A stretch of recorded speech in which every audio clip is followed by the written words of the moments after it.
So, I kind of decided just to go into this, the challenge that was presented to the congregation at my church about a short 5-ish minute video on our faith journey, our testimony. And it's really intimidating to try to fit it all into 5 minutes. So if you have any questions or want to know anything more about some of the key points, I'd be more than happy to talk about it, because I feel like I've had a very wide, educated, and gentle faith path. I was raised Catholic. All my family is still Catholic. I have nothing against the Catholic religion. I think that being Catholic made me view church as more of kind of like a chore as a kid, and I hope no one takes that in a negative way. But I mean, I know it was inconvenient at times to be dropped off at 9 when sermon wasn't until after. Our church had kids' bulletins with like stories and coloring pages for the younger kids, because it's kind of hard to keep the attention span of a child in sermon. And I love my roots of growing up Catholic. But I don't really know if anything that I've learned since I've been an adult and explored other avenues, that I've really absorbed any of that when I was a kid. And I really wish that I had. I mean, that could have just been a personal focus thing. But anyways, I was raised Catholic. I go to a non-denominational church now, First Christian Church in Canton, and I love it. But after I graduated high school, I moved out to Bowling Green, which I think was like the biggest part of my faith journey. And a lot of that journey in Bowling Green is very much still a part of, even more so a part of me today. I did go to Catholic church with my cousin a couple of times in Bowling Green, and then I started going to Cru at the university, Campus Crusaders for Christ. I started going to Cru, and it was kind of more of like a party sermon thing, but there was still a lot of sermon going on with it, and there was just a lot of connectivity. Like, it was a banquet hall full of like-minded people the same age as me, going through the vast majority of life stuff that happens in your early 20s. And it was entertaining, and it was driven, and everybody was just so wholehearted. And I met so many wonderful people at Cru, and I got more involved with it, and I started hanging out with a lot of very quality people. And it was around that time that I learned what a PKMK is, a pastor kid born on missionary, or went on missionaries as a child. So PK, pastor's kid, MK, missionary kid. PKMKs. The two most impactful people in my life, well, 3 actually, but I don't remember Joel's last name. Anyway, Elizabeth Shepherd, who is actually, she's the person my daughter Sage's middle name is named after. So that's really special to me, because she had just, I don't remember her ever having anything other than grace and compassion and a full heart from the heavens. And there are so many long story ways to explain why she's so important to me. And then there's Melody, who now is a foster parent, and she is constantly posting about how she's raising her tribe, and she has like upwards to like 6 foster kids in her home at a time. She's doing great things, and I went to a sermon or 2 from her father's church, and that was an interesting part of my faith path, because I remember being very moved by one of them, and she was excited, and she, we told her dad how I felt about the sermon, and he was really excited. And then all of a sudden, they kind of both told me that I was saved. And I remember being kind of put back off by that. I'm like, how can someone else tell me I'm saved? I'm like, I might have felt that way. That might have been what was happening, but it was all very new. And I felt kind of like I had no ownership over feeling touched by God, because I was kind of told that I was saved. And I still very much respect them both and their whole family, but it was definitely another one of those times where I kind of took a step back and went, like, I wanted my own faith path, not one that people around me wanted for me, because I feel like that's kind of how Christianity was. Everyone around me just kind of wanted that for me and expected that for me. So I kind of took another step back. For a short period of time, I went to fellowships of the Way International, and that is a very long story for a very different day. And I don't want to use the messy word cult, but it has been used to describe that organization. However, all of the people that I knew were very, very, very sweet. And I loved the personal, in-home, small group fellowships. And at the time that all that was happening, it was really, really good for me. And it wasn't until I stopped really having the time to regularly attend the fellowships and I started going to crew more often that I realized that people that I met that I loved that were very sweet were mad that I was no longer going to their fellowships. And that's when the curtain was kind of drawn and I started noticing what everyone had been saying about the organization. And I don't have anything negative to say about them. It was an interesting experience that I feel like is definitely part of my faith path, an important part of my faith path. And it wasn't negative, nothing dangerous happened. A lot of good still came of it, but it is there. It is part of my journey. And then I fell out of faith for a very long time.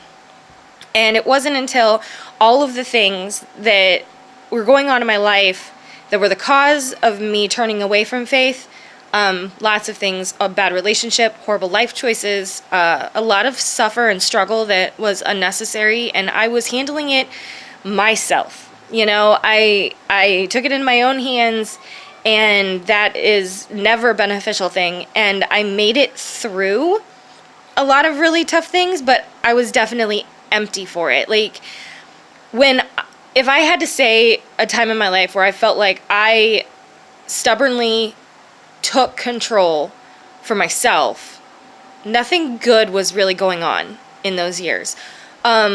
So big change happened, and I stopped associating with certain people, and I removed myself and my daughter from a terrible relationship, and I started kind of like a brand new path I've never been down before, and I started going to church with my Uncle Frank and Aunt Judy at Maranatha in Green, and I loved it. Sage loved it. Their children's ministry was awesome. They were a big church, but with a small church feel, and then I realized that my friend Megan from my childhood actually goes there too, so that was awesome. So I transitioned really quickly into I'm going with my aunt and uncle to now I'm going on my own, and I, happen to have a partner in my faith at that church. And then some things happened and Megan left the church, and I moved, and other things happened, and nobody there made me feel unwelcome, but I definitely fell back off. And funny enough, when I think about the years where I fell back out of that, I was back in a relationship that wasn't good for me, and I was surviving life again, and I was pushing and pushing and pushing and forcing and pushing and forcing and pushing. And I don't think I even realized that I was spiraling back out of control.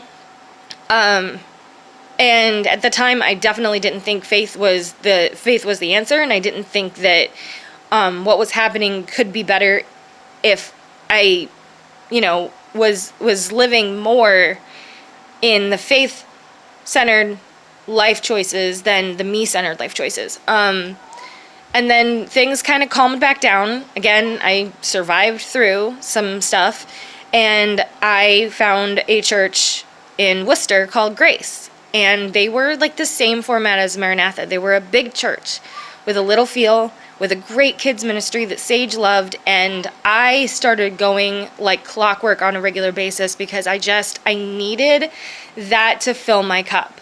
Like, I got to a place where I had my cup again, and it may have been empty at the time, and I knew exactly what I wanted to fill it with. And I filled it with faith. And that was probably the biggest turning point that launched to where I am now.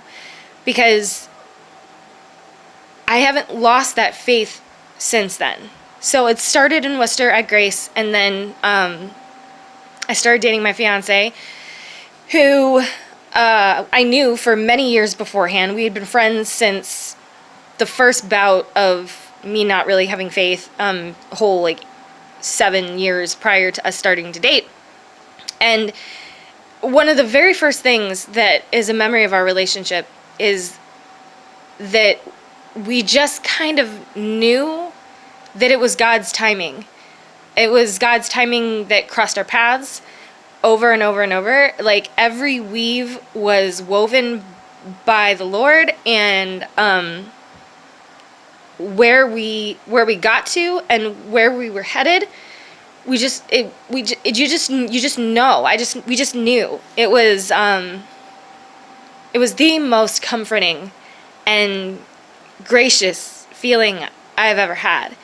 And our families blended really well. Faith was very, very important to remain a part of my life at that point, and it had been very, very important to always be a part of his up to that point. And quite honestly, it had just begun to be one of those things where I knew that it may seem like a silly thing, but I didn't want to personally associate with people who looked down on or didn't, or were like verbally disagree with my faith of the time. Because I know that every time I'd let someone like that into my life, that's when my life had spiraled. So it was so amazing to know that I was about to be sharing my life with someone who felt like faith was as important to them as it was to me, or more important. And I was like, I don't want faith to ever be less important to me than it is right now. And I feel like with him, faith will only be more and more and more important to the both of us and our family as a whole. And that brought me to First Christian Church. And it was always welcoming. And there were sticky situations and things along the way, but our home is so filled with the love of God now. And I wouldn't have it any other way. And I will never allow our home to be any less filled with the love of God and his word and his purpose for us in life. It truly, truly, truly is. As long as we have that, we have it all.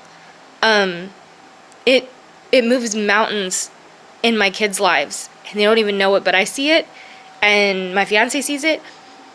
And just having those values and that lifestyle, making that a priority, it shrouds everything within our reach in this warmer light, I feel like. And I know that sounds really sappy, but I would not have anything that I have today if it weren't for how important faith is to me.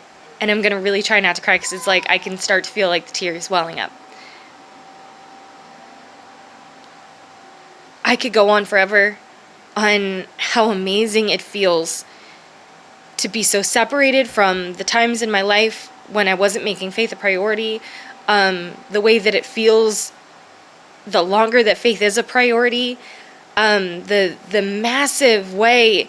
My favorite song of like all time, the one that I bawled my eyes out to when I first started going to church at Maranatha, that has just stuck with me, and like literally every time I hear it, it gives me goosebumps, is Spirit of the Living God.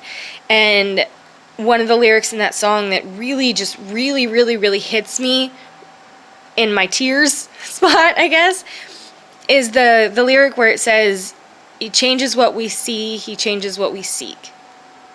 And I don't think there could be any truer words than that. The love of God, it doesn't prevent life around you from happening, but it fills you with a way to manage it. And things get overwhelming, but they are nowhere near the overwhelm that you feel when you don't have it in your life.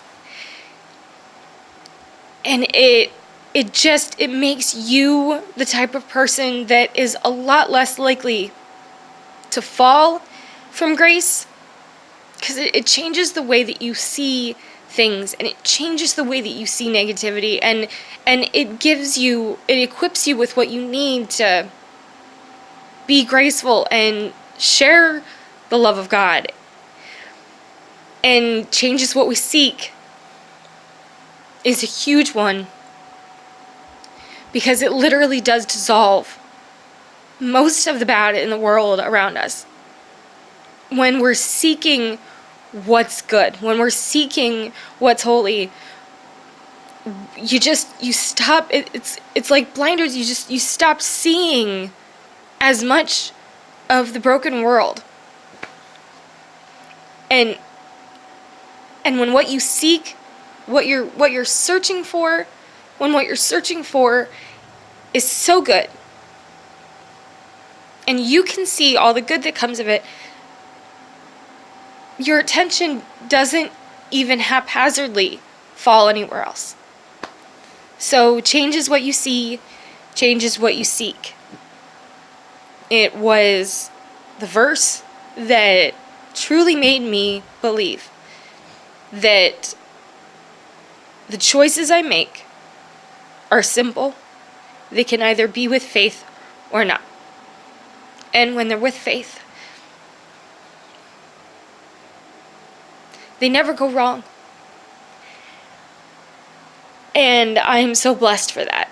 I'm really trying not to cry. And then I am where I am today, in a place where I have 6 beautiful children who love God so genuinely, and a fiance who I work so well with in life because we both love from the same source, and I just couldn't imagine it being any better than this, and I know I would never have gotten here without it. So that is my faith journey, and it took a lot more than 5 minutes. It's 17, but if you made it to the end, I am more than willing to spark up conversations, because it is nothing but beautiful to discuss and share and live a faith-focused life. You won't find this kind of happiness any other way, in anything. So, I managed to not actually cry, which is great, because I did my makeup right before I filmed this. But yeah, I'll never stray, because there's just nothing better than staying faith-focused.